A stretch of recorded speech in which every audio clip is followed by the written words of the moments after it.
Tere, minu nimi on Helena ning käesoleval hetkel viibin Kanepi valla avatud noortekeskuses. Alates märtsis tegutseb meie noortekeskuses lauamänguklubi Würfel ning minu kõrval näete meie lauamänge, millest paljud on saadud Coop Eesti ja Eesti avatud noortekeskuste ühenduse projekti Huviringid noortelt noortele abil.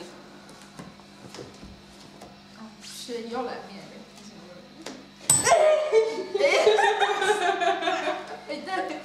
Iga 2 nädala tagant oleme lauamänguklubi päeval tutvustanud noortele 1 või 2 uut mängu, mis pärast rändab meie mängude riiulisse, kus kõigil on võimalik see mängimiseks haarata. Ligretto!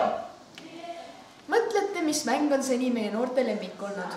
Sellele küsimusele pole raske vastust leida. See on sõltuvust tekitav kaardimäng Ligretto. Hetkel on meie lauamänguklubi suvepuhkusel, kuid sügisel ootavad veel mitmed mängud avastamist.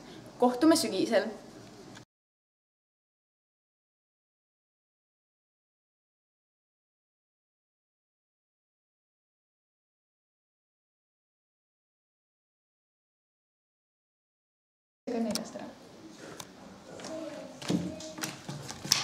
Ligretto!